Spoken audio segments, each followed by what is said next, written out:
नमस्कार, मैं doctor Piyush Jain, senior paediatrician, Genesis Neurogen. जैसा कि पिछले कुछ दिनों में हम लोग लगातार बात कर रहे हैं कि बच्चों में एक्सेसिव स्क्रीन टाइम यूज करने की वजह से बच्चों में क्या क्या दिक्कतें और प्रॉब्लम्स हो सकती हैं और उनसे बच्चों को बचाने के लिए क्या ट्रीटमेंट हो सकता है। तो उसी कड़ी को आगे बढ़ाते हुए आज हमारे साथ जुड़ी हैं सीनियर चाइल्ड वेलनेस एक्सपर्ट और सीनियर पेरेंटिंग कोच मिस प्रकृति प्रसाद।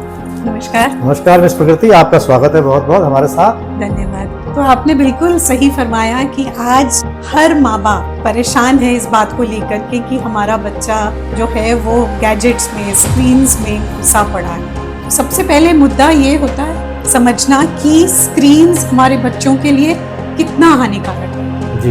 तो कुछ साल पहले तक विशेषज्ञों का मानना था कि गैजेट्स और मोबाइल जो है वो सिगरेट और शराब के नशे के बराबर है। बट आज की डेट में सारे रिसर्चर्स वर्ल्ड ओवर ये मानते हैं कि सिगरेट और अल्कोहल एडिक्शन से भी बढ़कर है मोबाइल और गैजेट एडिक्शन। और इसका बहुत सारे इम्पैक्ट आता है, मेडिकल, मेंटल, इमोशनल। तो साहब आपसे ये जानना चाहूंगी कि आपके समझ से मेडिकल इम्पैक्ट क्या आता है बच्चों के ओवरऑल हेल्थ पर? देखिए प्रकृति जी, सबसे ज्यादा इम्पैक्ट तो बच्चों की आंखों पर पड़ता है। उनकी आंखें लाल होना, आंखों में सूजन आना, सूखापन आना और मायोपिया, जिससे कि उनको दूर का देखने में दिक्कत होनी शुरू हो जाती है। बच्चों में चिड़चिड़ापन आ जाता है, बच्चे कंसंट्रेट नहीं कर पाते, बच्चों को मेमोरी लॉस होता है और क्योंकि फिजिकल हेल्थ पे भी असर पड़ता है, क्योंकि लगातार एक ही जगह बैठकर बच्चे एक्टिविटी कर रहे हैं तो उनको शारीरिक वीकनेस या शरीर में हमेशा लो फीलिंग की भावना उनके मन में आती रहती है। और क्योंकि एक ही जगह बैठकर खाते खाते सब देखते हैं तो उससे मोटापा भी काफी ऐसे बच्चों में बढ़ने की संभावना होती है। तो और जो आप कह रहे थे कि उनका फिजिकल हेल्थ में सबसे इम्पोर्टेंट एक और बात यह होती है कि वो नींद की कमी जो हो जाती है उसके कारण, क्योंकि वो सारा टाइम फोन पे चिपके हुए हैं तो नींद जो है वो हमेशा लोएस्ट प्रायोरिटी में होता है।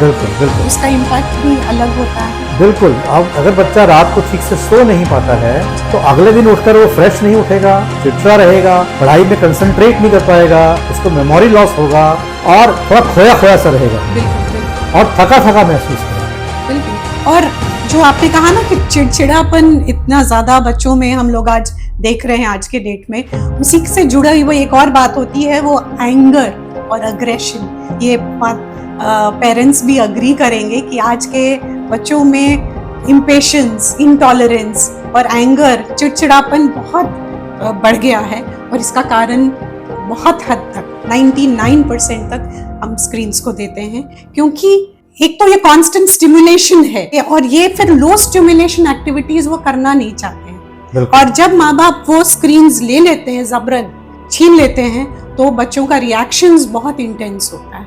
बिल्कुल सही कह रही है मैडम आप। और जैसे हमारे क्लिनिक में ये बच्चे आते हैं, पेरेंट्स की आकर सबसे पहले यही कंप्लेन होती है कि उनका बच्चा एग्रेसिव बहुत है, गुस्सा बहुत करता है, बात नहीं मानता और कुछ करने को कहो वो नहीं कहना मानता, पढ़ाई नहीं करता, किसी की बात सुनता नहीं है। और जब उनसे डिटेल में पूछने शुरू करो हिस्ट्री के बारे में तो सबसे मेन कारण स्क्रीन टाइम ही निकलता है जी, और कुछ होता ही नहीं। बिल्कुल। तो आप मेडिकल एसोसिएशन के हिसाब से तो क्या स्क्रीन टाइम क्या होना चाहिए बच्चों के लिए, ये आप थोड़ा इलैबोरेट करते तो अच्छा। देखिए मैडम, जो हमारी IAP एसोसिएशन है और या WHO है, उसकी तरफ से जो रिकमेंडेशन है 2 साल की उम्र तक के लिए 0 स्क्रीन टाइम रिकमेंडेड है कि बिल्कुल भी उनको स्क्रीन नहीं देखना।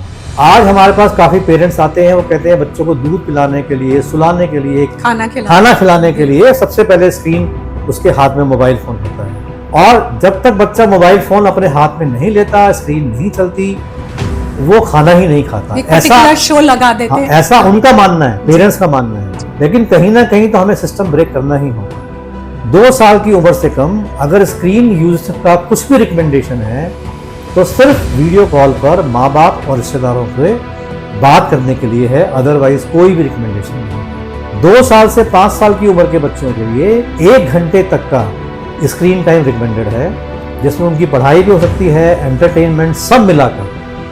और उसमें भी कोशिश करना चाहिए कि एक सेशन 20 से 25 मिनट का ही हो, मतलब ब्रेक कर दिन में 2 या 3 बार में टोटल 1 घंटे का स्क्रीन।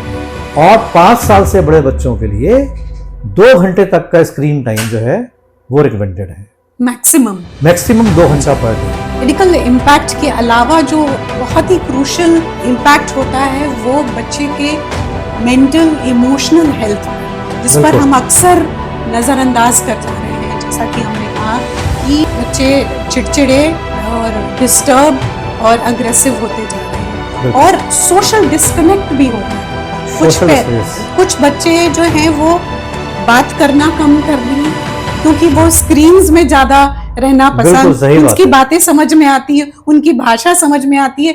तो कुछ पेरेंट्स का ये भी मानना है कि अब बच्चे एक्सप्रेशंस नहीं समझ रहे हैं क्योंकि स्क्रीन की भाषा समझ रहे हैं, लेकिन आपसे हमारी बोलचाल की भाषा या एक्सप्रेशंस उतने नहीं समझ पा रहे हैं। आप बिल्कुल ठीक कह रही हैं मिस प्रकृति। स्क्रीन देखते हुए बच्चों के अंदर एक पैसिव कांस्टेंट बम्बार्डमेंट है थॉट्स की। बिल्कुल, लगातार एवरी मिनट और एवरी फ्यू सेकेंड्स नई चीजें का बम्बार्डमेंट हो रहा है। बच्चे को सोचने का या रिएक्ट करने का टाइम ही नहीं है। वो एक रील देखता है, कुछ सोचे उसके बारे में, फटाक से दूसरी रील आ जाती है। तो इसकी वजह से भी बहुत प्रॉब्लम्स है। जी बिल्कुल। तो मैं इसमें मानता हूं कि बच्चे को एडवाइस करने के लिए पेरेंट्स और टीचर्स, इन सब का जो है सबसे बड़ा रोल है। तो हम आपसे जानना चाहेंगे कि बच्चों की ये आदत ठीक करने के लिए पेरेंट्स का क्या रोल हो सकता है, कि वो क्या करे पेरेंट्स ऐसा कि जिससे बच्चों में ये आदत कम हो। जी बिल्कुल, आपने सही कहा, कम हो, क्योंकि स्क्रीन्स है वो रियलिटी है। तो अब इस रियलिटी को हम लोग एक मॉन्स्टर जैसा न ट्रीट करके अपने वश में कैसे करें, उस पर ध्यान देने की जरूरत है। तो सबसे पहला और अहम बात जो पेरेंट्स को मैं रेकमेंड करती हूँ कि फिक्स करना एक स्क्रीन टाइम, रेगुलेट करना स्क्रीन टाइम बहुत जरूरी है। बिल्कुल। जैसा कि आपने कहा 1 से 2 घंटा, अब ये 2 घंटा जो है वो सुबह में होगा, दिन में होगा, रात में होगा, ये हमें फिक्स करना है और इस रूल को वायलेट न हो उसके लिए हमें फर्म रहना है। बिल्कुल ठीक कहा। दूसरी बात, ये जो रूल्स हैं केवल बच्चों के लिए नहीं आए, ये हम सबको भी फॉलो करना जरूरी है। अगर हम अक्सर बच्चों को बोल देते हैं कि तुम काम करो, तुम पढ़ाई करो, और हम अपना सीरियल्स देख रहे हैं, तो वो नहीं चलता है। दूसरी चीज कि स्क्रीन फ्री जोन्स होना बहुत जरूरी है। स्क्रीन फ्री जोन्स का मतलब क्या हुआ? ऐसी जगह जहाँ पे कोई भी टीवी, मोबाइल या गैजेट्स नहीं यूज करते, जैसे कि पढ़ाई, स्टडी टेबल, डाइनिंग टेबल या बेड। तो बेड पे सोने समय बिल्कुल भी कोई स्क्रीन्स का उपयोग ना हो, और खाते समय मील टाइम्स में 0 स्क्रीन्स। अक्सर हम पेरेंट्स भी ये करते हैं, टीवी देखते देखते खाना खा रहे हैं या बच्चों को खिलाते समय टीवी ऑन कर देते। आसान जरूर हो जाता है, और आप तो डॉक्टर हैं, आपका भी आप जानते होंगे और भी कि कितना नुकसानदेह होता है जब हम स्क्रीन्स देखते देखते खाते हैं। तो डाइजेशन में उसका इम्पैक्ट होता है। बिल्कुल ठीक बोला आपने मैडम, बिल्कुल ठीक बोला। जो बच्चे या पेरेंट्स या कोई भी स्क्रीन देखते हुए, मोबाइल फोन देखते हुए या टीवी देखते हुए खाना खाते हैं, तो एक तो क्या इसमें सबसे इंपॉर्टेंट बात आती है कि वो धीरे धीरे ओवर फीडिंग कर लेते हैं। उनको मालूम ही नहीं चलता कि कब रुकना है। लगातार सीरियल चल रहा है, नए चीजें आ रही हैं, उनको पता ही नहीं, वो इतना डूबे हैं सीरियल में या रील में कि उनको पता ही नहीं कितना खाना खा रहे हैं। ओवर ईटिंग, ओबेसिटी का कारण ये है।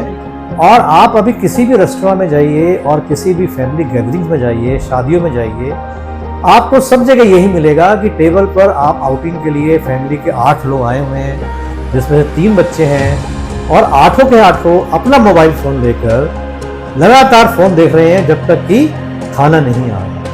जब तक कि कुछ खाने के लिए नहीं आ रहा, वो लगातार आपस में बात करने के, आपस में उनका डायलॉग और कनेक्ट बिल्कुल ही खत्म होता जा रहा है। बिल्कुल सही फरमाया आपने। तो हम लोगों ने पॉइंट्स जो शेयर किया, ये स्क्रीन टाइम रेगुलेट करना, स्क्रीन फ्री जोन्स क्रिएट करना, और तीसरी बात हुई स्क्रीन फ्री एक्टिविटीज करना। स्क्रीन फ्री एक्टिविटीज मतलब घर में हम क्या क्या गेम्स कर सकते हैं, या कॉन्वर्सेशंस क्या कर सकते हैं, क्या आउटडोर गेम्स क्या खेल सकते हैं बिना स्क्रीन्स के। बाहर जाएं तो हॉलीडेज में भी या आउटिंग्स अगर हम कर रहे हैं, और पिकनिक का तो अभी बिल्कुल। समय नहीं है, बट फिर भी जब हम हॉलीडेज पे जाएं तो ये ध्यान रखें कि स्क्रीन्स को किस तरह से हम दूर करें। सबसे इम्पोर्टेंट बात एक और ये आती है कि रोल मॉडलिंग बहुत क्रूशियल है पेरेंट्स पर। जैसे हमने पहले भी कहा कि हम बच्चों को बोल दें कि ये मत करो, स्क्रीन मत, टीवी मत देखो, लेकिन अगर हम खुद अपने लैपटॉप पे लगे हुए हैं या अपने मोबाइल पर लगे हुए हैं, तो जो मैसेज जा रहा है बच्चों पे वो है कि पेरेंट्स के लिए ये ठीक है बट हमारे लिए ठीक नहीं। तो बच्चे उससे ज़्यादा सीखते हैं जो वो देखते हैं, न कि जो हम उन्हें बोलते हैं या किताबें में। बिल्कुल ठीक कहा आपने, और मुझे लगता है कि सब पेरेंट्स भी इस बात को जानते हैं और मानते हैं कि उनके बच्चे जो देख रहे हैं वो ही उसको फॉलो करेंगे, लेकिन अननोइंगली और नोइंगली या टाइम की कमी की वजह से या एक ही समय में मल्टीपल काम करने की वजह से, वर्क प्रेशर से, पीयर प्रेशर से, फ्रेंड्स के प्रेशर से, वो भी बाध्य हैं इस बात के लिए कि क्योंकि उनको अपना काम निपटाना है, टारगेट्स पूरे करने हैं, काम खत्म करने हैं, सोशल एंगेजमेंट्स पूरी करनी है, तो लगातार जब भी उनको मौका मिलता है, चाहे वो फ्यू सेकंड से फ्यू मिनट्स का हो, इमीडिएट अपना स्क्रीन खोलकर स्क्रीन के ऊपर कुछ काम करना या देखना या मैसेजिंग करनी शुरू कर देते हैं। बिल्कुल। तो अवेयरनेस सबसे इम्पोर्टेंट है पेरेंट्स के लिए और हर बड़ों के लिए कि यह कितना नुकसानदेह है, और दूसरा सॉल्यूशंस जो है वो हमसे ही आता है, और रूल्स जब हम फिक्स करते हैं तो इम्पोर्टेंट है कि बच्चों को ले करके फिक्स करें कि ये 2 घंटे का समय, रूल्स अपने लिए भी माने। हाँ, ये नहीं कि बच्चे मान रहे हैं और हम कर रहे हैं। बिल्कुल सही कहा कि रूल्स हम सब पर अप्लाई करते हैं, केवल बच्चों पर अगर करेंगे तो वो वर्कआउट नहीं करेगा। तो फिलहाल ये सॉल्यूशंस पर हम काम करें, और हम लोग डिस्कशंस फिर लेके आएंगे इसके ऊपर। तो चलिए आज से एक छोटी और नई शुरुआत करते हैं। बच्चों को स्क्रीन से थोड़ा दूर करने की कोशिश करते हैं, खुद भी स्क्रीन से थोड़ा दूर होने की कोशिश करते हैं, और बच्चों के लिए खुशहाल, हेल्दी, सेहतमंद और स्फूर्तिदायक बचपन लौटाने की कोशिश करते हैं। Thank you. धन्यवाद।